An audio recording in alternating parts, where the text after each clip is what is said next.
وعليكم السلام ورحمة الله. بسم الله الرحمن الرحيم. الحمد لله رب العالمين، والصلاة والسلام على أشرف الأنبياء والمرسلين نبينا محمد وعلى آله وصحبه أجمعين. أما بعد،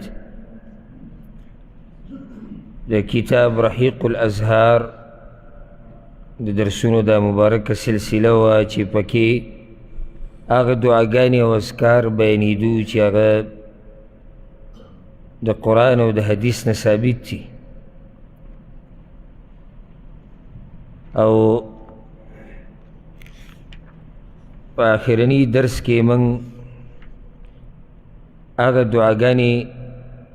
یا د هغه دعاګانو په باره کې خبره شروع کړې وه چې هغه بیمار له پکاره چې په خپل ځاني ووایي یا که څوک په بل چا باندې وایي نو کمې دعاګانې به وایي، د هغې تفصیل بیان شوی. بیا اخرنۍ خبره دا کېده چې نظره شوی انسان به په دې دعا باندې دمې، او په کې یو دعا ذکر شوی وه چې رسول صلی الله علیه وسلم به حسن او حسین رضی الله عنهما باندې دا کلمات وی: اعیذکما بکلمات الله التامه من کل شیطان وهامه ومن کل عین لامه. او دا به وی چې زمونږ پلار ابراهیم علیه السلام به خپل بچي اسماعیل او اسحاق علیهم السلام په دې دمول. دا هغه کلمات دي که چېرته ماشوم نظره شوی نو الله رب العزت د هغه دغه تکلیف ختموي، او که بل څه مسله ورته وي ځکه چې دې کې ټوله خبره راغله. د هغې نه بعد دویمه دعا یې راوړې ده، او په دې کې یو اوږده قصه ده، او دا په توجه اورېده پکار دي. عبدالله بن عامر بن ربیعه وی خرج سهل بن حنیف رضی الله عنه، او دا واقعه امام حاکم راوړې ده او صحیح سند والا ده. سهل بن حنیف رضی الله عنه یو ورځ ووتو ومعه عامر بن ربیعه، او ورسره عامر بن ربیعه رضی الله عنه. د عامر بن ربیعه د دې راوي پلار دی عبدالله بن عامر بن ربیعه، نو دی خپل پلار یادوي، ورسره سهل بن حنیف. یریدان الغسل، د هغو دواړو لامبل غوښتو، یعنې ووتو دې لپاره څه ځای وګوري چې هلته ولامبي. فانتهیا الى غدیر، یو تالاب ته ورسېدو چیرې دلته به ولامبو. فخرج سهل يريد الخمر، سهل رضی الله عنه راووتو چې ځان له د پردې دپاره څه کپړی راغسته. خمر صادر ته وایي، کپړې ته وایي چې سړی پې ځان پټ کړي، او خمر شرابو ته هم وایي. نو دا بعض کلمات په د عربۍ ژبه کې دي چې زمونږ په ذهن کې یو معنی پرته وي، موږ وایو چې همیشه به دلته دقه معنی وي، هلته معنی بله وي. حتی اذا رأى انه قد نزع جبة علیه من صوف، دا چې ویې کتو نو هغه دا کمیس لرې کو تر دې چې هغه په خپله چوغۍ وویسته. په دې سهل باندې یو چوغه وه چې هغه یې وویسته، دا چوغه د وړۍ نه جوړه شوې وه، ځکه چې لامبلو اراده وه. فوضعها، دا چوغې غاړې ته کېښوده. ثم دخل الماء، او بیا اوبو ته ورننوتو. قال، نو عامر بن ربیعه وی فنظرت الیه، ما هغه ته کتو فاصبته بعینی، ما هغه ته کتو نو بس زما نظر پې ولګېدو، یا زما سترګې پې ورلې. او دا دلیل دی په دې باندې چې نظر لګېده حق دی چې کله الله رب العزت وغواړي. فسمعت له قرفقة فی الماء، بس دقه کته و هغه ته چې ما وکتو نو هغه په دې اوبو کې رپېدو را رپېدو، او ما دغه اواز واورېدو. ځکه سړي ته پته لګي یو د لامبلو اواز وي چې اوبو کې سړی لامبي، سړي ته پته لګي چې دا سړی اوس صحیح لامبي. یو سړی ډوبېږي یا ګډوډ شي نو په هغې هم سړی پوه شي. فأتيته نو إذا بس ورلم فناديته ثلاثا دري بيري متوازك فلم يجيبني هذا ما جواب رانكو بيرالم برسول صلى الله عليه وسلم بس فأخبرته أغتمي خبر وركو يا رسول الله دي قصة شيء فجاء يمشي فخاض الماء حتى كأني أنظر إلى بياض ساقيه رسول صلى الله عليه وسلم دي ما سنگ دا خبر اکڑا نو اگر آگا وبوت ورکشو تردی چی ما دا رسول صلی اللہ علیہ وسلم دا پندو سپینوال ولیدو فضرب صدره نو پدی سینه باندی ولا دب ورکو او دا دعاوی اللهم اذهب عنه حرها وبردها ووصبها یا اللہ بوزی دا دنا گرمی دا دی او یخنی دا دی او درد دا دی دا دی چی نظر شوی دی دا کم تکلیف چی دی تا رسیدلی دی مراد دا گد چی سنگ دا خبر اکڑا فقامن و اگا ودریتو اگا تکلیف بی اللہ ختم کو فقال النبی صلی اللہ علیہ وسلم رسول صلی اللہ علیہ وسلم دا خبر اکڑا اذا رأى احدكم من نفسه او ماله او اخیه ما يحب تاسو کی چکل یوتن پخپل بدن کے یا پخپل مال کے یا پخپل رور کے اگر سوینی چی دے خوخی یعنی دے بتعجب کے واچی فلیوبرک نو داگا دا پار دی دا برکت دعا غواری فإن العین حق زکی چی نظر لگے دا حق دی یعنی دیزی کی گورا عامر بن ربیعہ چی کل سهل بن حنیف ولیدو او داگا دا تکسپین بدن چی لامبلو لکل آگا شغل ریکڑا اس نظر شو او چی کل انسان دا برکت دعاو نگواری نو شیطان دا موقع غنیمت وگرنی او دا ارسد اللہ پا اجازت سرکی کہ بعض قمقلان وی کتاسو وی چی نظر لگی دا حق تی بیا کتاسو شرکو کو نو شرک خو بدا علوی چی منگو علوی چی نظر پخپل لگی او که اللہ گواری او که نگواری نا خوی چی نظر لگی دا حق دی خو چی کل اللہ وواری دیسم شوی دی چی او چا دا برکت دعا ندا گختی حسدی کرده دا کینه کرده دا نظری نای لگی دلی اگا اللہ ندا گختی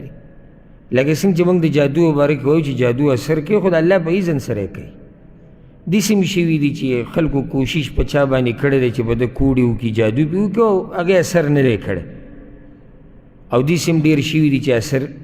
شوید دا دین انکار دا دیر کم اقلتوب پا دیده یعنی دا خپری دا قرآن و حدیث دلائل واقع حال تا گورا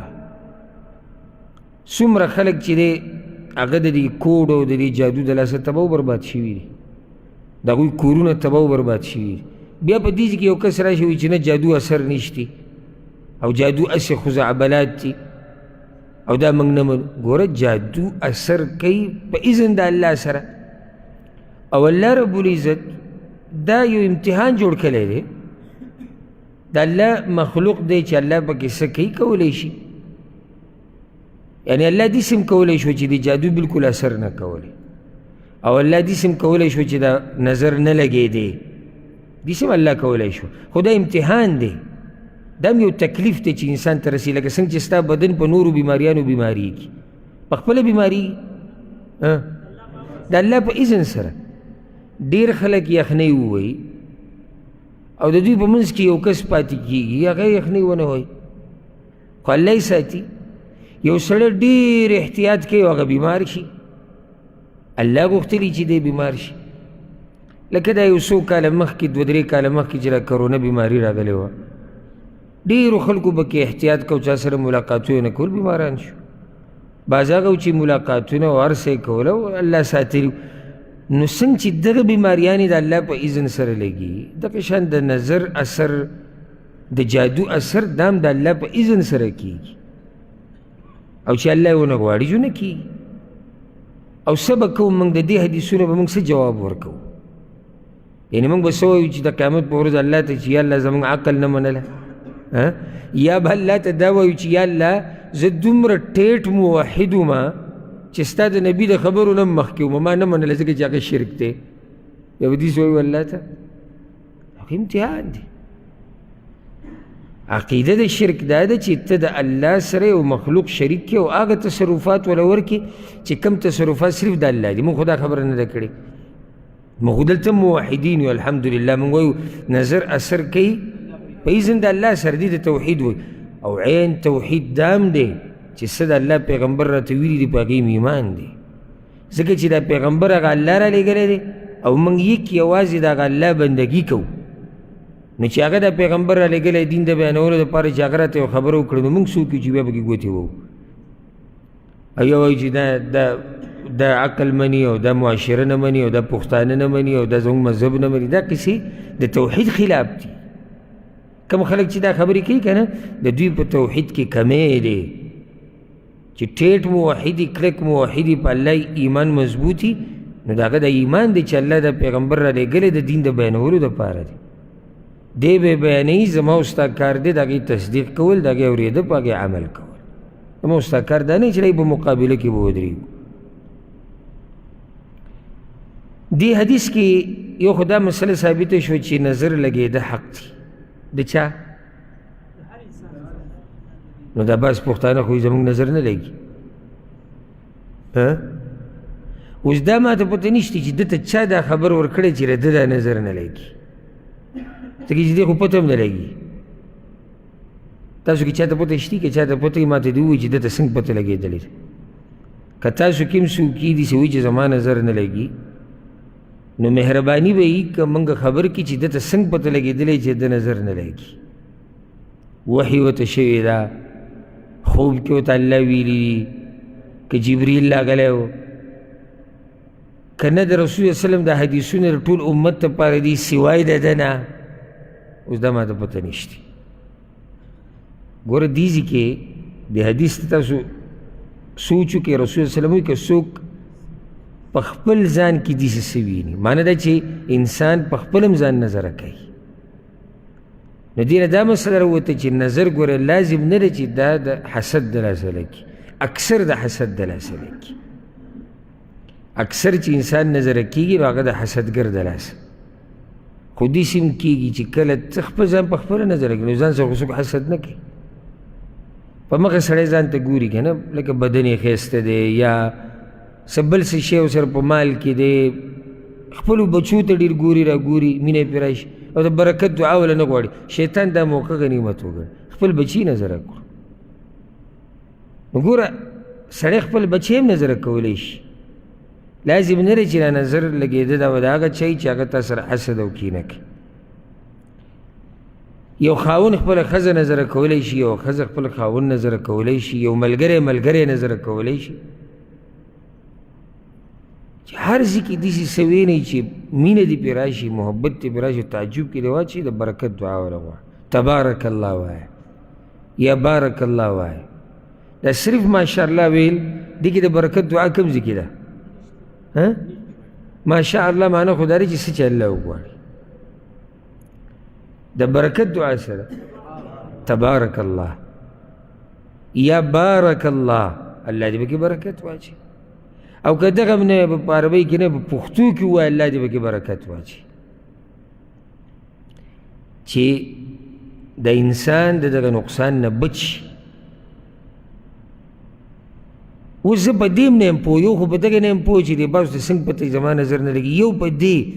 وایي د شین سترګې نظر لګي او د بل تور سترګې نه لګي. چې دا ګوره کوم کتاب کې دي؟ ما انزل الله بها من سلطان. الله خو دې څه نه دي ویلي، د الله په دین کې نشته. یاره وایي ته ورته ماشاءالله ووایه، نه وایي زما نظر نه لګي. نظر وی د شین سترګې لګي، شین سترګې سړي نه ځان ساته. نه، نظر د هر چا لګي، د دې د رنګونو سره کار نشته. او چې شین سترګې یا ودي سترګو والا د برکت دعا وغواړي نو هېڅ پکې نشته. او چې دې تور سترګې دا سترګې قړاګې راویستي او د برکت دعا نه وایي نو کیدای شي دا نظر ولګي. بله مسله، هغه سړی د برکت دعا نه غواړي چې کوم سړی د مسلمانانو دپاره خیر نه غواړي غالبا کله داسې هم کېدي سړي نه یېره شي خو غالبا او خفه کېږو به نه داسې نمونې به راته په پښتنو کې ډېرې میلاو شي لکه د اخ په ځای ووایه الله دې پکې برکت واچي څنګه نو څنګه څه خو د الله خزانې دي دلی ورکړي دا د نهر د وږي د خوی نه د فقیر دا هغه سړي کار دی نور خو ماته پکې نور الفاظ نه ښکاري چې نور پسې مخکې ورشم یو سړی دی ښایسته کور یې دی الله دې پکې برکت واچي الله وله ورکړی اوس که ستا هم زړه کېږي چې الله دله درکړي د الله پراخه خزانې دی یا الله مال هم راکړه د ده دې کې برکت واچو یا الله مال هم دې سره راکړه یو سړی ښایسته دی الله دې پکې برکت واچي ښایسته بدن دی الله وله ورکړی دی د انسانانو خو پکې څه کار نشته یو ماشوم دی ولیدو په سبق کې تکړه دی خوی کې تکړه دی د برکت دعا وغواړئ چې الله نیک عمل یې لوی کړه او داسې پسې بیا ځه نو د نهر خوی مه کوئ ښه او په دې عقله سړی وایي چې د عربو دا تندی مې ښکل کړي د عربو به کمه خبره کوو پرون لا بله ورځ ما سره یو عربی میلاو شو سعودی هلکو د شلو نه پنځه شو منځ کې به و دا ویښته هم ډېر ګډ وډ کټ کړي وو یعنې دینداره نه ښکاري ما سره خوا کې ولاړو دوا سلام ما سره وکړو ما ته وایي څنګه یې ښه یم الحمدلله وایي زموږ دپاره دعاګانې غواړه ما الله دې دله روغ صحت درکړي او الله دې کامیاب او صحت پرېږده او داسې دعا وغواړئ چې الله هم چېرته د آخرت ښایسته کړي دین ته مخه شي دې خلکو کې لوی خیر پروت دی دا خلک چې الله خصوصا دا ملکونو والا دا خلیج ملکونو دا چې الله غوړ زیړ ساتلي یې نه دي ساتلي شر به یي شر هر چا کې شته خو په زړه کې په یو ګوټ کې لازم توحید او خیر پروت وي دا د دوی دا کلمات په ژبه سبحان الله الحمدلله لا اله الا الله اب بوډاګان خو یې دومره په زور لګوي چې دو درې کوره خو اواز ځي په صف کې په اولني صف کې چې کوم بوډاګان ناستي دوی به جوماتونو کې علاقې ته ورشه چې سلام وګرځي چې کوم اذکار وایي ټول جومات کې اواز راځي وختي راغلی قرآن ته ډډه لګولي که هره ګناه پکې خو شرک به پکې ونه مومي چېرته مې اورېدلي چا نه چې پیره بابا را بدل شي یا تعویز هم لیدلی چا په غاړه کې یا بنګړی لاس ته د عقیدې دپاره او اوس که هلک اچولی چېرته بېدینه هلک او د بېدینه خلکو ته یې کتلي خو هغه هم په دې عقیده نه وي چې دې کې څه اثر شتي چېرته درګاه دربار شتي دنګ قبر شتي سیمټي قبر شتي نه مخکې ورځو کې د کویت باچا مړ شو الله دې وبخي او قبر ولو ګورئ که نه راواړو هغه تصویر د هغه د قبر چې څنګه دی ساده به هغه له پاسې پې هغه کاڼي هم نه دي ایښولي په قبر خو بس لږې داسې درې ګوټه کړی دی چې پته لګي چې هلته قبر دی او د هغه ملک باچا دی چې د خلیج په دې ملکونو کې مالداره ملک دغه کویت دی دا خلک د دې د لاسه الله کامیاب کړي دي د نورو ګناهونو کې بیا هم ګزاره کېږي الله ګزاره کوي موږ نه وایو موږ خپله خبره نه کوو خو شرک کې ګزارې نه کېږي په غلطه عقیده او په غلطه نظریه کې ګزاره نه کېږي راشي زموږ د ملک حال وی نه که باباګان وی نه درګاهونه وی نه دربارونه وی نه دنګ قبرونه وی والله په دې بعضو مقبرو چې سړی تېر شي سړی وایي چېرته څه د واده پروګرام دی کسي چل دی دومره پریری دي او دومره لکه هغه د واده هغه ډولۍ نه وي هغه شانې قبر تیار کړی بیا موږ وایو باران نه کېږي او کله وایو زلزله راغله او کله وایو سیلاب او کله وایو ظلمونه دي او کله وایو قتلونه دي او کله وایو دماکي دي کوم ځای نه امن او امان راشي او زموږ دا عقیدې او دا نظریې دي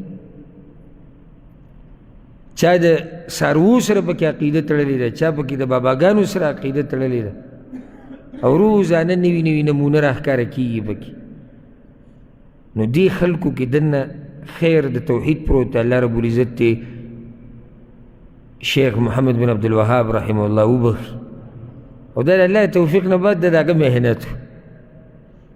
سبحان الله سناشنا مهنت دغه سړي کړی او څومره خیر په ده پسې روان دی په دې جزیرة العرب کې هم ګورې دا درګاهونه دربارونه وو د دې صحابه کرامو دا قبرونه نه دي د دې نه دي صوفیانو سم داسې غټ غټ آبادیانې پرې ودرولې وي په دې بقي کې وي په دې مکه کې او دا خلک به ورته پراته وو چې کله الله رب العزت دا بادشاهي دوی له ورکړه او د دوی سره ملګرتیا کوله شیخ محمد بن عبدالوهاب هر څه یې ختم کړو ملک امن او امان توحید د دوی ماشوم توحید مسله پېژني د دوی وړوکی ماشوم چې خبرې وله پوره صحیح نه ورځي ته د هغه په مخ کې قبر ته سجده ولګوه هغه ته م ووایي دا دې غلطه وکړه قبر ته څوک سجده نه لګوي ته د هغه په مخ کې تعویز مویز راوړه دی ته وایي یو ورځ زه جومات کې ناست وم یو ځای کې نو یو کس و ما ته خو د شکل نه پنجابي ښکارېدو هغه د چې کله د مؤذن د رسول الله وسلم دا نوم ووایي تشهود کې نو هغه دا ګوتې ښکل کړه به یې سترګو یې کېښود بیا پسې یو عربی ورغی تو دا تا څه وکړو نه غریب یو خو عربي ژبه هغله صحیح نه ورتله او که وله ورتلم که تا ورته له دې ویلی چې وضاحت په اردو کې وکړو هم یو غره بل غریب شته کې په دې خو څه دلیل نشته نو بیا ما هغه کس ما پوه کړو ما دې د خپلې خبرې وضاحت نشي کولی خو دا د دوی کورنۍ دین دی په دې څه دلیل نشته دا کورنۍ مسله ده نو هېڅ عجیبه کار کوي دا سترګې دا دغه یې جوړ کړی ما دا ته دلته یو دا نه ولیده ته زموږ ملک ته راشې چې ته عجیبه کارونه ویلي نو دې خلکو کې خیر پروت دی یو خیر دا دی چې څه هم ویني او هر څه د چا ویني نو ماشاءالله تبارک الله که کروڑپتی لکپتی ویني وي دی به وي ماشاءالله تبارک الله که غریب ویني وي الله دې د مرسته وکړي نه د چا مالونو ته پسخېږي را پسخېږي او یو پکې ښه صفت دی چې د خپل مال تذکیره هم نه کوي زما خو وخت دوی سره ډېر شوی دی او سبقونه مې اکثر دوی سره ویلي ته سره دا باس نه کوي د چا سره چې زما سره څه مال دی یعنې تا سره به ناستي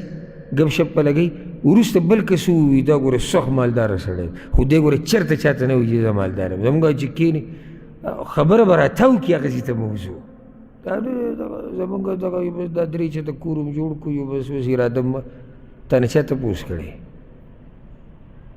او تا نه چا سوال کړی دی چې تا سره څومره پیسې دي څومره دي نه دا د درنو خلکو خوی نه دی ستا پیسې دي ځان سره یې جیب کې کښېږده مال یې راکړې اوس ته راشي ما ته قیسه کې مال راکړې به خپل کور کې برخه نو څه دی راته قیسې کې که مالدارې الله مالداره کړی دا کرب شکر ادا کوه خو ځای په ځای د دې تذکیرې او دا لاسونه وهل را وهل او دا غټې غټې ویل دا اسلام موږ ته دا خوی نه ښایي که نه زما دا خبرې غلطې دي که غلطې تاسو راته ووایئ چې ستا دا خبرې غلطې دي ګوره زموږ الحمدلله زموږ په درسونو کې مجال د مناقشې مجال د اعتراض مجال د سوال شتي دا ګوره هغه درسونه بیانونه نه دي چې دې کې د سوال گنجایش نشته او د اعتراض هم وکړه سوال هم وکړه او ما سره پکې بحث مباحثه او مناقشه هم وکړه خو دا ده په چوکاټ کې دننه د دې هر څه گنجایش دي کوم ځای کې زما خبره غلطه ما ته ستا خبره سراسر غلطه نه منو او دلیل پرې راته وکړه چې غلطه زه به د خپلې خبرې نه واپس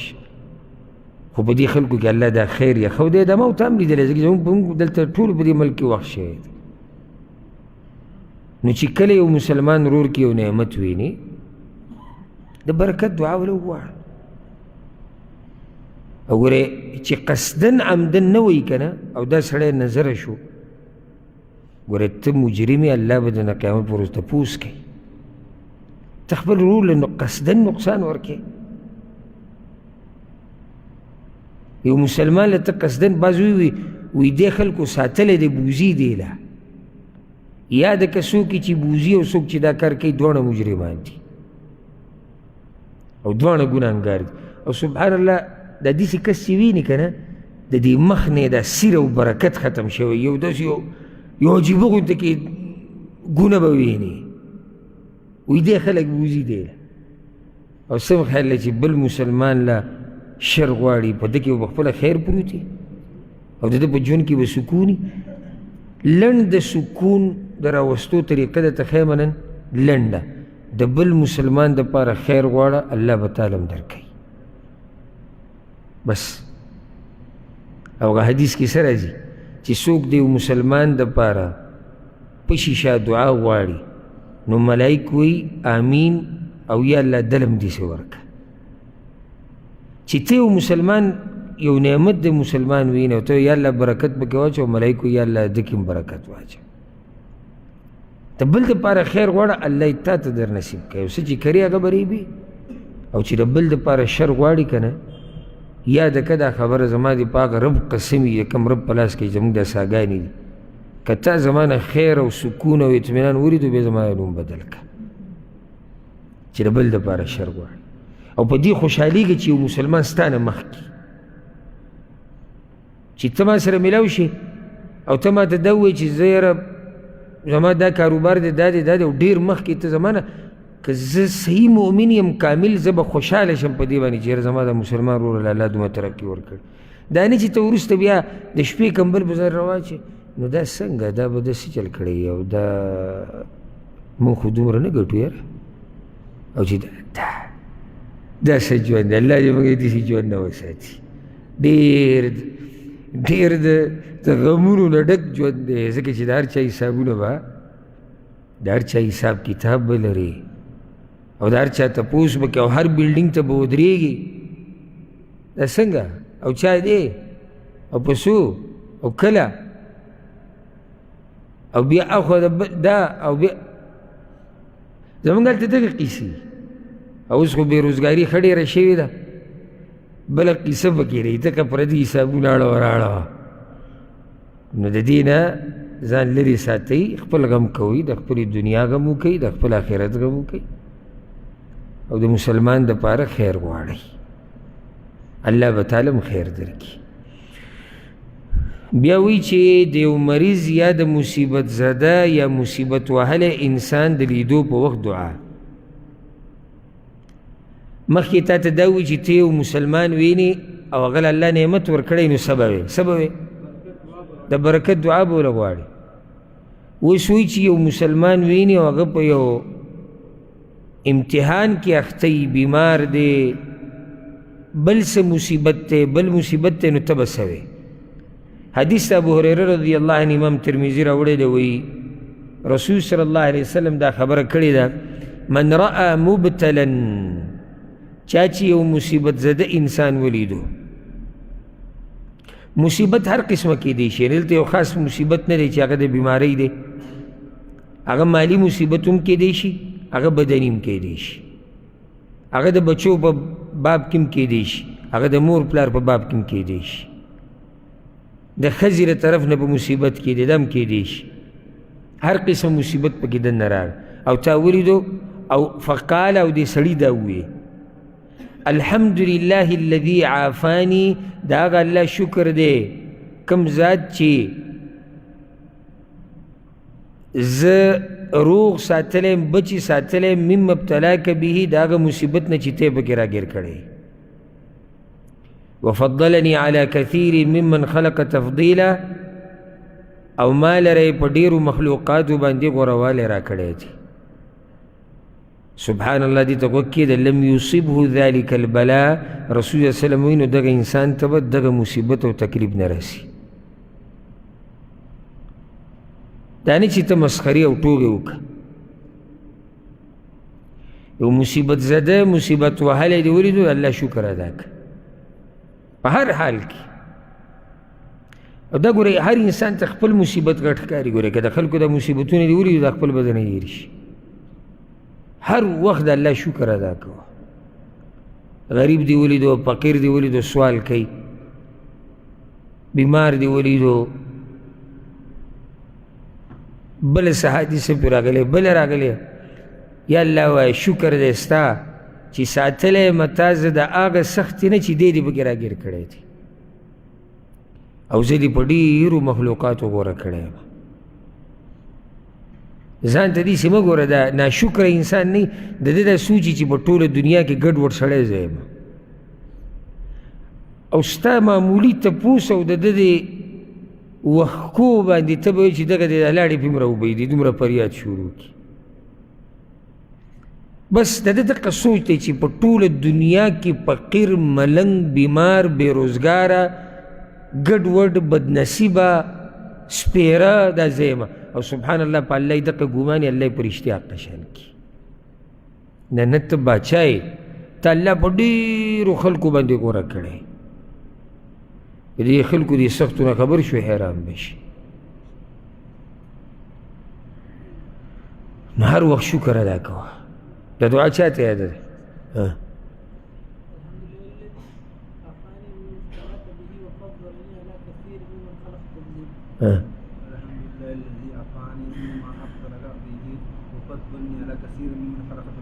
بل چا ته یاد ده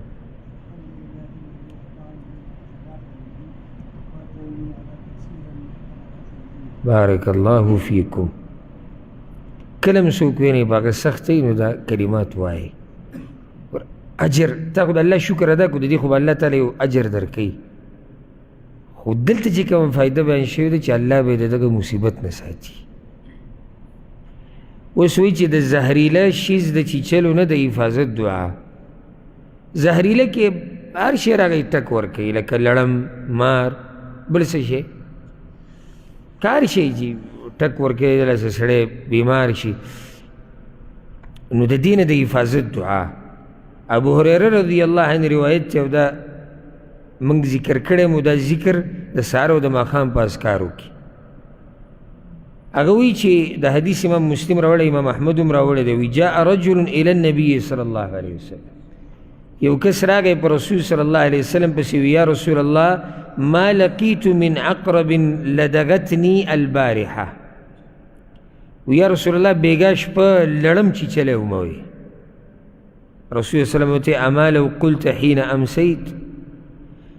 که چرې تا د ماښامې دا ذکر ویلی وی که نه اعوذ بکلمات الله التامات من شر ما خلق لم تضرک نو تاله به دې لړم نقصان نه وی درکړی اعوذ بکلمات الله التامات زه پناه غواړم په کلماتو د الله سره چې پوره کلمات دي څنګه پوره کلمات دي موږ تفسیر درس کې خبره اوس کړې وه پرونه بله ورځ چې د الله خبرې پوره دي څنګه پوره دي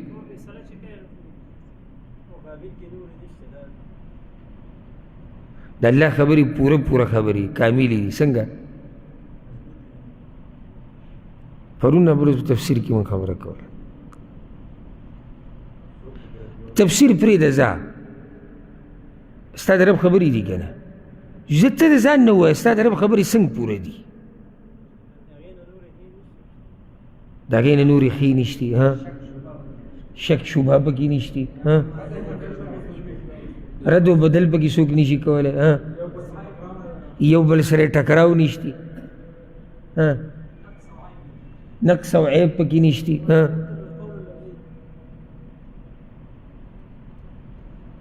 رښتینی دي موږ دا خبره ذکر کوو به ورځ اخبار رښتینی دي او فیصلې د عدل او د انصاف دي لکه چې خوله وازه کې بیا لازم سړي له څه نه څه ورځي خو چې داسې بس ناسي نو زه خو یم چې جواب راکړه غلط راکړه خو څه خو ووایه که اوس ستا د رب خبرې تا ته بار یو سړی ووایي چې ته په قرآن ایمان لري هغه یا ته به ته او ته وایي ستا دا بولي پوره خبرې دي د الله ته پوره دي وایي څنګه پوره دي ته بیا را منډه وایي جومات ته چې یاره صبر وکړه تپوس وکړو څنګه پوره دي ته مسلمان یې کم سے کم یو سړی خو دومره پوه کوه که نه چې زما د رب خبرې څنګه پوره دي دا یې جوابونه د ملګرو چې ورکړو لیکن نور څه نه وي څه غټه قرباني ورکول دي چې ګوره څه به ووایو من شر ما خلق د شر د هغه څه نه چې هغه الله پیدا کړی دی په دې کې دنه هر قسمه شر راغی که د زناور د طرف نه تا ته رسي که د پیریانو که د انسانانو نو دا د حفاظت دعا ده د حفاظت څه مطلب دی نه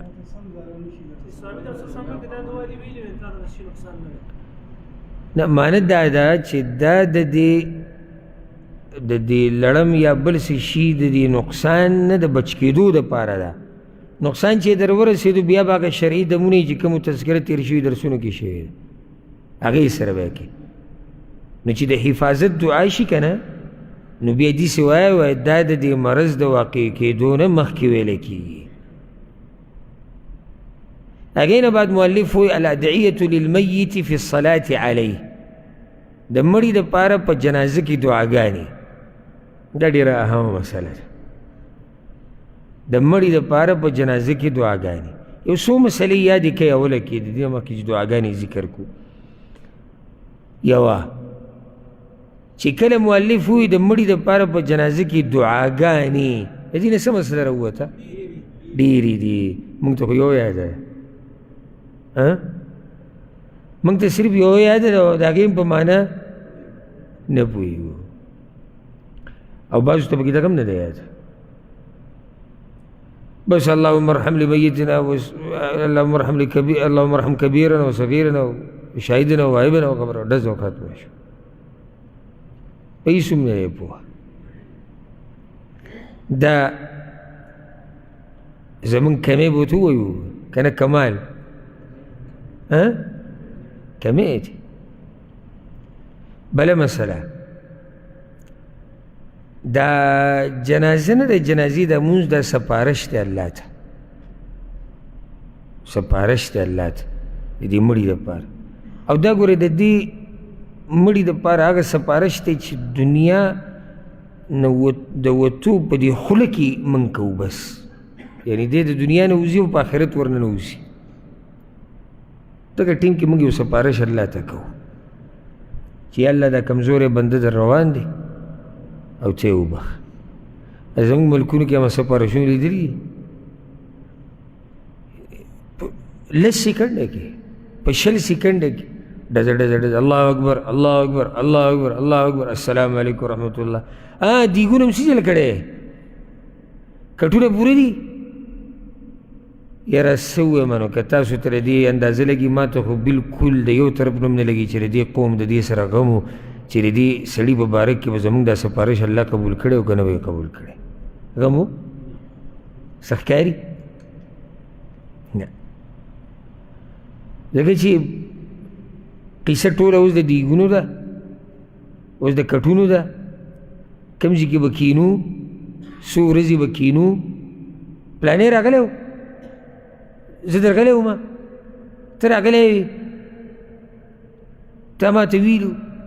ته جنازه کې ولاړ وې. دا د پښتنو کیسې یې ټولې. مړی پوه شو، الله پوه شو، هېڅ غم نشتی چې یاره زموږ دا ورور په دومره اوږد سفر باندې ووتو چې ته به ګوره څه حال وي. داسې زموږ دا ورور داسې عجزه پروت و، خالي، نه بچیو نه مالو نه دنیا و هېڅ هم نه و، الله ته یوازې پاتې شو چې کامیاب به شي او که نه. د قبر دا اولنۍ شپه به په ده څنګه تېرېږي، دا قبر به ورته الله پراخه کي او که نه، دا قبر به ورته الله رڼا کي او که نه. نه، د دې سره سوچ د ډېرو لږو خلکو یې زموږ په علاقو کې، ځکه چې دغه ټیم کې هم ټول دا باس روانې مقبره کې چې هغه کوم خښول کېږي هغه مصروف به یې نور خوا او شا کې به ګپ شپ لګوي. نوي او راغلی وي او کله او پرون سعودي ته کله ځي او کله راغلی او نوي ویزر او که زړه ویزر. ته څه وایې چې دا قوم په دې غم کې چې دې سړي به څه کېږي؟ نه دغه سوچ هم نه کوي چې دا الله بخلی دی، غم یې ورسره نشته. دا سوچ به ماله وکړو چې کله موږ سره دې مړي غم وي که نه، نو بیا د هغې نه بعد قصه د دغه شروع شي، د غوا او د میخې. یاره د غوا او د میخې پکې دومره باس وشي چې دومره دې مړي نه کېږي. کوم ځای نه هم څاروی راوستو، پسو هم راوستو، څوک به راځي او څوک به نه راځي. او بیا چې کله وی خیرات هم کړی دی او په خیرات کې بیا نظر ساتي په ټولو باندې، دغه مولې را پرېښودی دی. ده خو چې دوی چې کړی موږ ته ویلو او ده سره زما نه لګي او ده سره زما دا بیا زموږ خیرات دی ظلمات بعضها فوق بعض اذا اخرج يده لم يكد يراها تیری په تیرو د پاسه که لاس دې پکې راوویستو الله وایي لاس به وینې دا ټولې تیرې دي جهالت تیرې موږ ډېر لرې پاتې شوي یو د الله د دین نه او په دې کې زموږ هم لاس دی او په دې کې زموږ د ډېرو مولیانو صاحبانو هم لاس دی د ډېرو سره غم دکه و چې زه په دې جومات کې امامتي کوم ما ته به دانې ما ته به پیسې میلاویږي او نورې په تندر ولګي مړه لرې کوئ که چېرته زموږ ټول علما مخلص وی زموږ خیرخوا وی او د دې قوم غم ورسره وی چې دا قوم به جنت ته ځي که جهنم ته به ځي موږ به ډېر څه نن سبا نن پورې زده کړی وی که نه خو غم هلته دا دی چې د جومات زمانه ځای نه شي دا کور او دا پیسې او دا ما ته ورځ یو کس وي میسیج یې ما ته وکړو وایي ته د دې مولیانو دا خبره به کې وکړي چې مولیانو دا پیسې او دا دانې وري دا حرام دي او دوی به څه خوري یاره ما خو دا نه دي ویلي چې دا حرام دي او نه مې دا ویلي دي چې دوی دې دا نه خوري زه وایم دا دنیا ټولو ته ضرورت دی خو چې کومه ذمواري کم امانت الله تعالی درکړی دی هغه به سر ته رسېد هغې نه بعد بیا خېټه ده خېټې سره به ګورو خو دا زما ذمواري ده زه چې په دې منبر ناسم زما کار دی د خپلو پښتنو ته د الله او د الله د پیغمبر پیغام رسول رزق به زما تنګي که هغه به پراخی په ما به سخت راځي نه به راځي دې سره به ګورو په دې کارونو الله ښه پوهېږي او چې څه الله په تقدیر کې لیکلي هغه به کېږي خو زه خو به خپل کار کوم که نه نو موږ په ډېر جهالت کې پاتې شوي په ډېر جهالت کې اخري سپارش ذکر رسول الله صلی الله علیه وسلم څه وی چې د مړي دپاره دعا غواړي فاخلصو له فی الدعا نو په دعا کې ډېر د اخلاص نه کار والی او نن سبا چې کله داسې عالم باندې واوړي چې هغه دا جنازه داسې یو 2-3 منټو ته اوږده کړي ده خو ته وایي څه مونځ جوړ کړو بس دا وایي نو داسې چې ده وایي مونځ نه دی وایي ده خو ته څه وویله که وایي تاسو څه بل شی مولا راوسته خو ته څه مونځ جوړ کړی یعنې پکار دا دی چې موږ یو ځای کې مولوي صاحب وینو او هغه ځان خلاص کړي د جنازې نه موږ ورته وایو چې مولوي صاحب د الله نه ویرېږه دا زموږ د ورور په باره کې موږ سپارشیان راغلي وو الله ته ودرېدو موږ خو لا ولاړ نه وو او تا قصه ختمه کړه لږ به اوږد شوی وي لږې دعاګانې به دې غوښتې الله ته به موږ لږ فریاد کړی او موږ به الله ته لږ جړلي وو الله ته به مجازي کړی و چې یا الله زموږ دا ورور وبخه زموږ دا خور وبخه زموږ دا مشر وبخه نه خو موږ ورنه ننوتي لا نه وتې بیا وتې خو نه موږ پرې خوشحالېږو زموږ داسې جومات په کار دی چې مونځ یې ډېر تیز زموږ داسې مولا په کار دی چې مونځ ته لا ننوتی نه وي او بیا ترې وتې که نه راځه راځه مړه وي ته خو مه ورځه جومات ته هغه وایي لږ اوږد مونځ کوي داسې چلو چې لږ اوږد کوي لکه جرګه د الله سره اوږده شي او چې ډېر یو سړی اوږد وکړي خو 2-3 منټه به اوږد شي که نه جنازه ډېره اوږده شوه 2-3 منټه به اوږده شي که نه 15 منټه بوډاګان پکې ولاړ دي دا بوډاګان په نورو ځایونو کې نه ستړي کېږي او یې ستړي شو ځه بوډا دی لکه د ورورو بعض وایي چې دلته بوډاګان ولاړ دي بل ځای کې دته نه رایدېږي چې بوډاګان ستړي کېږي چې کله دا بوډا په ګاډي پورې شاته نښتی او دی په سیټ کې ناست دته نه یادېږي چې دا بوډا ستړی کېږي دله سیټ کې ځای ورکړه یا نور څه او موږ به وایو بوډا ستړی شو خو عبادت دی که نه الله ولا اجر ورکوي که نه بله جنازې په ورځ کې څو پیرې موږ کوو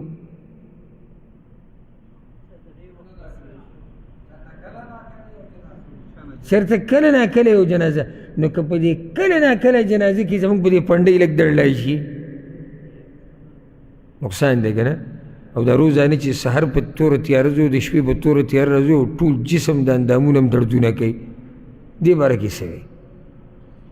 زه خو یم عمرو بن العاص یا خپلو بچو ته نصیحت کړی تاسو ته به یاد وي زوی ته یې ویلي خپل زوی ته عبدالله ته وایي چې کله زه مړ شوم نو زما د قبر سره به دومره ودرېږي لکه څومره ټیم کې چې یو سړی اوښ حلالوي او بیا ترې سرمن وباسي او بیا په غریبانانو تقسیموي. خو د زړه د کومې نه به وي زویه زما دپاره دعاګانې وغواړئ،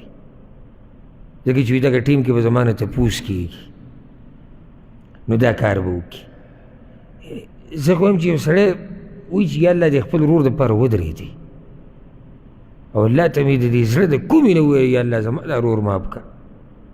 یا الله دې وبخه، یا الله دې در روان دې ته مېلمستیا وکړه په جنتونو کې. نه موږ الټه راوځو بنګ بنګ بهر کوو، دا مونځ اوږد نه کړو، لکه هېڅ خبره نه ده اوږد شو. نو کله ناکله د جنازې مونځ دی، نه پکې لږ اوږد وکړو. موږ هم هسې نه ولاړ. څنګه هسې نه ولاړ؟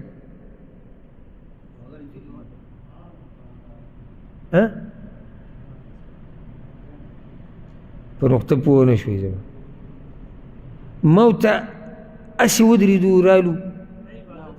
عبادت و، ما ورته په عبادت کې ولاړو.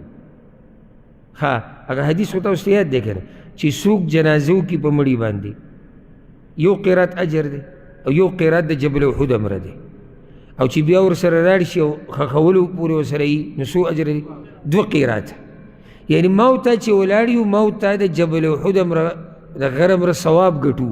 نو د دې دومره غټ ثواب دپاره 2-3 منټه تېرول به ښه دی؟ جبل احد غر امره نیکیانې موږ ګټو، خو زموږ د ډېرو دغې طرف ته سوچ نشي، بلکې دا حدیث ورته معلوم نه دی. او اکثر راغلي په دې نیت دي چې زموږ په جنازه کې وو، نو دا خو دومره بدبخته دي چې اجر لا پرېږده، د اجر سوچ پرېږده، زه هم داسې نه چې ګناه کې راګیر نه شي چې عمل هم د الله دپاره نه دی کړی. نو الله دې زموږ په حال رحم وکړي. دا دعاګانې یادې کوي، خپل ورور دپاره، خور دپاره، مشر دپاره په اخلاص دعاګانې وغواړه. او داسې مولا او عالم وله راوله چې تا ته پته وي چې دی جنازې مونځ ښه صحیح کوي. ستا رور مړ شو، پلار مړ شو، ښځه، بچی راوله داسې یو کس چې الله ته سم سپاره شو شي، الله ته مینت او زاري وشي، ځان مه خلاصوه دی نه. دا خو د دې یعنې د ده بدن د ده د بدن په موږ باندې اخري حق دی. صحیح د دې سړي به نورو حقونه وي، خو د مرګ نه بعد خو هغه خو دې بدن یې ښخ شو، د دې بدن چې په دنیا کې دی دا د ده په موږ باندې اخرنی حق دی، چې د اخرنی حق خو له سم ادا کړو که. بله مسله ورسره دا یاده کوي، درېیمه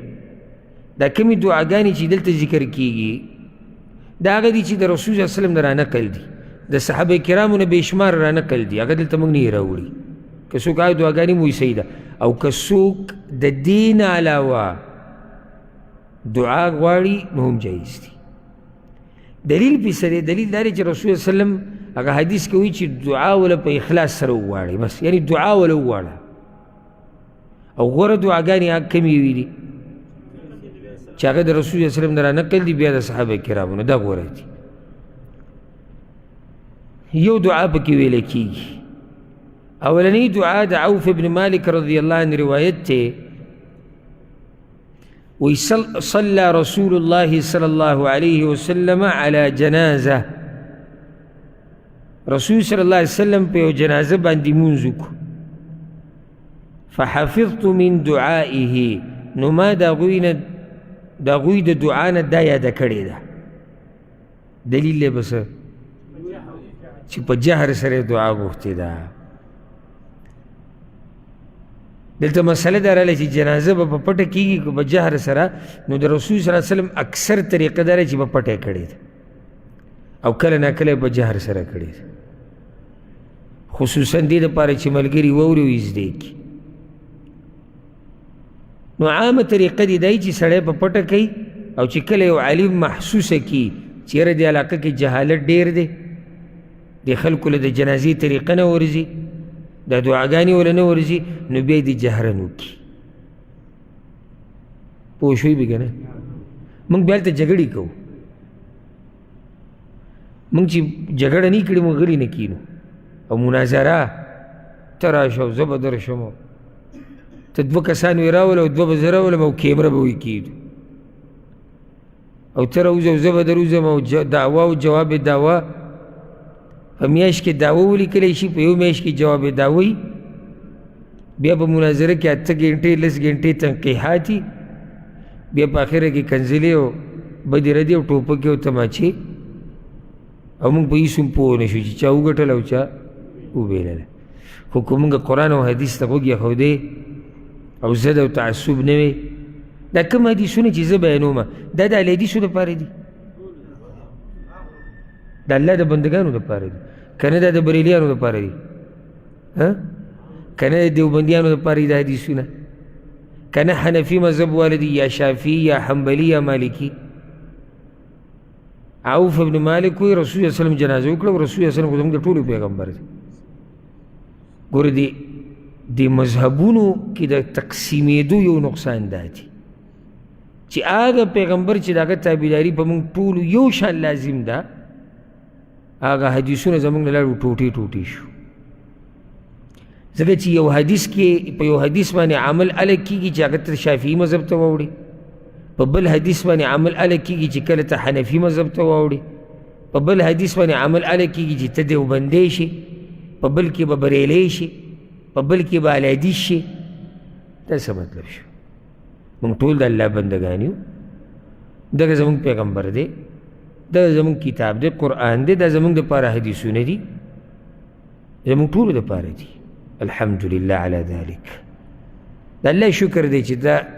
صفا نظریې راته رانصیب کړې دي. نو زموږ هم په دې ډلو او تنظیمونو او فرقو کې پراته وو، زنده‌باد او مرده‌باد. زموږ په جوماتونو چې ته نښې مخې لیدلي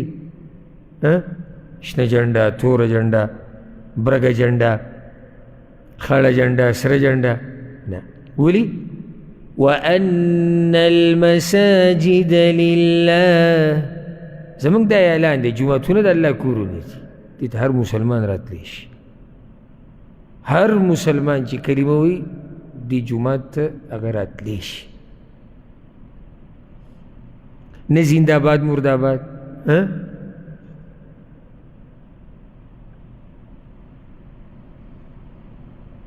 سکینت وقار. الحمدلله. که دا زنده‌باد مرده‌باد والا دې هسې زموږ دې درس له راوستو دلته سا به ترې وتړي. ولې؟ ځکه چا به وایي چې مخامخ ټول مړي ناست دي، نه څوک نعره تکبیر وایي، نه څوک زنده‌باد مرده‌باد وایي. خو دی نه دی خبر، دا مړي نه دي، دا اصل ژوندي دي. ځکه چې سکینت دی، وقار دی. قرآن او حدیث چې سړی اوري په سړی په سکون شي. یو یې پکې ساتلی دی سپیکر سره خوا کې ولاړ لیدلی وي که نه، نو هغه د سپیکر ځان ته ریسه راتاو کړي، نعره تکبیر، او بیا یې دته راواړی، بیا لږ څه بعد بیا یې ترې راواړی، پلانې صاحب او زنده‌باد، پلانې صاحب او زنده‌باد. دی خاص دې له ساتلی ځکه چې د دا مرۍ پکې بل شی نه، دا وچې وچې چغې به وایي. او زمونږ قاید دی او بس هغه دی، او بل وایي زمونږ قاید دی او بل مړه ده. دا ته دین بیانې که څه بیانې؟ راشه ورته وایه چې ته موږ سره کښېنه چې څه لذت او خوند محسوس کړي د علم د زده کولو. حدیث تاسو اورېدلی که نه؟ وی رسول صلی الله علیه وسلم یو پیر نصیحت وکړو ملګرو ته، خو ناشنا نصیحت یې وکړو، زړونه ویرېدو او سترګې وبهېدې، او صحابه کرامو په دې سرونو باندې دا څادرونه راچولي وو او د سینو نه د خوټ کېدو د اوازونه راتلو. دا د هغوی مجلسونه وو د علم، جړا، سوچ، فکر، تدبر. دا چې زنده‌باد او مرده‌باد زموږ تنظیم او ستا تنظیم او زموږ دغه اوس پکې لا اوټونو موټونو قسم روانه ده، جو خوبونه موبونه سلسله به اوس بیا شروع شي. خوبونه او په څه طریقه به ووټ اچوي، آداب د ووټ اچولو، او که یو منګه یو، دا کیسې به سټارټ شي. دا په کوم ځای کې بیانېږي؟ په جوماتونو کې. خو افسوس دا دی که نه، یو سړی ګیله د هغه چا نه کوي چې دین استعمالوي.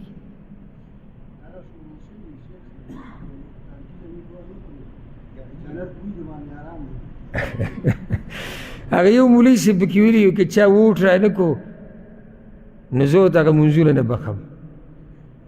کومې چې ما پسې کړي دي هغه ورته زه نه بخم ټول. نو غریبانه خو عوام دي ویرېدو، سهار نه ټول بیا ورمات ځکه چې د چا د 15 کالو منځونه دي د چا د 40 دي د چا د 10 کالو دي تباه کوي چې د 15 کالو منځونه دي واخیستو دا مسخره نه ده دا ټوکه نه ده الله دې زموږ په حال رحم وکړي ها نو جنازه جهرا هم شته سرا هم شته رسول الله وسلم دا دعا غوښتې وه اللهم اغفر له وارحمه یا الله دا مړی وبخه په ده رحم وکړه ښه دلته بعض علما دا وایي چې په زنانه باندې جنازه کې نو ضمیر به بدلی اللهم اغفر لها وارحمها ګوره تحقیقي قول دا دی چې ضمیر بدلولو ته هېڅ ضرورت نشته ولې په موږ باندې به دا اعتراض وکړي چې اللهم اغفر له خو د سړي دپاره دی له سړي دپاره ضمیر دی لها د ښځې دپاره موږ وایو دلته د ښځې او د سړي تذکره نه ده مړی باس کېږي او مړی مذکر دی مړی مذکر دی که مؤنث دی مذکر دی لکه دا مړی م چېرته روان کړی او کیدی شي ښځی نشي کېدی نو څوک داسې وایي چې لکه دا مړی م چېرته روانه کړې ده نه وایي بل دا چې عوامو ته به مشکل شي دا خو زه اوس پوهېږم چې ضمیر دلته بدلول غواړي عامي غریب په ضمیر څه پوهېږي نو دا د بعضو فقهاو دا مسله لږه ګرانه کړې ده نو چې څنګه د رسول الله وسلم نه راغلي دا قشانې ووایه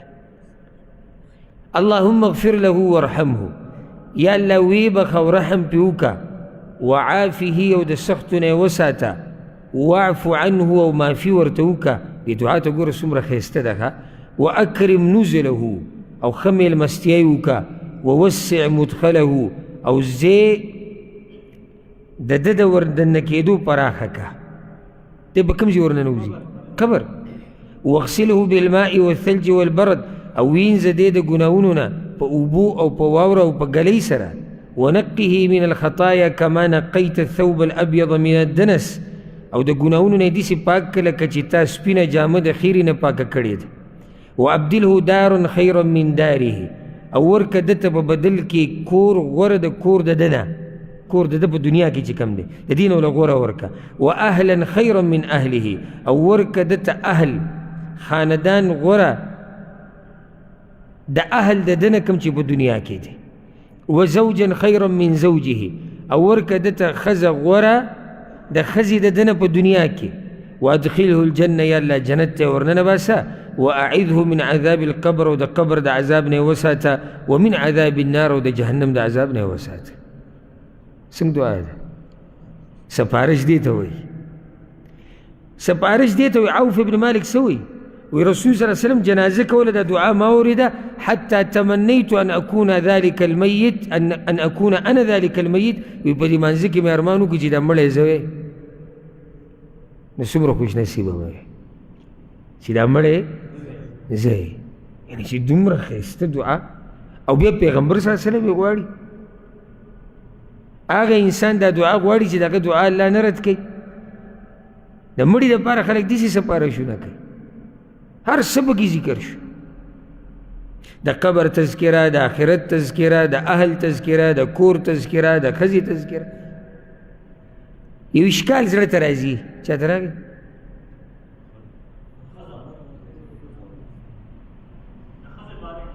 ښځې باره کې څه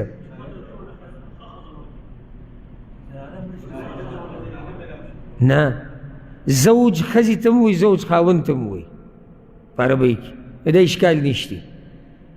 یعنی الله خاون وله ورکړي غوره دی خاون نه چې دنیا کې خو بیا هم یو اشکال شته څه اشکال دی یعنی مسله خو دا ده چې خاون جنتي او ښځې جنتي الله دې ښځې له هم دقه خاون ورکوي نو څنګه ته په دعا کې وایي چې یا الله د دې خاون نه وله غوره خاون ورکه ستاسو دې طرف ته سوچ نه وتلی دې طرف ته سوچ د هغه چا ځي چې هغه ویښ ناشي د سړي په باره کې خو موږ ته پته ولګېده څه چې یا الله غوره ښځه وله دنیاني حوره وله ورکه یا بله ښځه هم کېدی شي دنیوي ښځو کې بله ښځه خو د ښځې مسله ده چې د دې خاوند دینداره دی او جنت ته لاړه الله وبخو دا خو دې ښځې ته واپس ملوي او ښځه هم جنتۍ ده نو څنګه ته په دعا کې دا وایي چې یا الله دغه خاوند نه وله غوره ورکړه نو دا یاد کړئ ګوره غورواله کله په عین کې کله په صفت کې یا په بل تعبیر سره غورواله کله په ذات کې کله په صفاتو کې یعنی د ذات په اعتبار سره زه تاته دا ووایم چې دا پلانې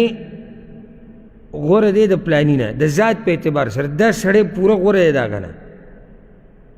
او کله غورواله په اعتبار د صفت شي دلته معنی دا ده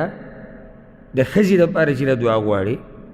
او د خاوند دپاره هم کېدای شي د سړي دپاره که دقه ښځه ورته میلاویږي یا الله خاوند وله غوره ورکه د دې خاوند نه کوم چې په دنیا کې د معنی دا ده که دا خاوند ومي خو د دې خاوند چې کوم صفات دي په دنیا کې د دې نه اوچت صفات په دې سړي کې ور واچوه په جنت کې دله ورکه نو خاوند غوره نه شو کم یو غوره شو دنیا والا که آخرت والا په اعتبار د څه په اعتبار د صفاتو ذات خو حق یو دی پوه شوي تاسو که نه خو غوره شو په څه صفاتو یو سړی پوخا بد اخلاق او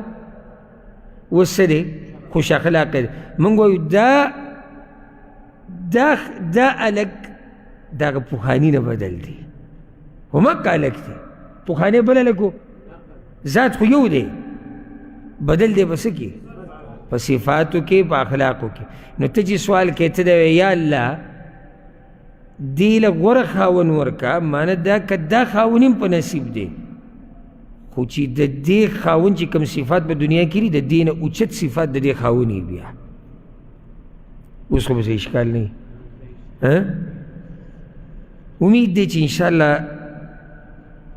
دا درسونه د دې دعاګانو د اذکارو دا تاسو پې ښه پوهېږئ انشاءالله واضح دي که نه واضح چې به انګلیش ته واړو یا عربۍ کې شروع کړو زه خو حتی اوسه کوشش کوم چې یو ټکی تاسو ته واضح بیان کړم یو ټکی او پښتو م هغه استعمالوم چې کومه عامه پښتو استعمالي کله نه کله دا بعض ملګري دا پښتو کې چې ډېره تجربه لري ما سره خیر خواهي په نیت رابطه وکړي که تاسو دلته دا ټکی دي دا ټکی دي لکه زه ورته یم زه څه د پښتو په مقابله کې نه یم روان زه دلته ناست دې دپاره یم چې زه پښتانه پوهه کړم نو که زه داسې ټکی استعمال کړم چې په هغې باندې دا ملګري نه پوهېږي نو هغې بیا فایده ونه کړ کوم ځای کې هم تاسو پوه نه شئ ما ته ووایئ الله رب العزت دې موږ له توفیق راکړي دې دعاګانو د یادولو را روان درس کې به انشاءالله زه دا دعا د ملګرو نه اورم او بیا موږ به دا دعاګانې ورسره د جنازې د یادوو دا دعا به زه د ملګرو نه انشاءالله اورم الله رب العزت دې موږ پوه کړي په قرآن او په حدیث باندې هذا والله اعلم وصلى الله وسلم على نبينا محمد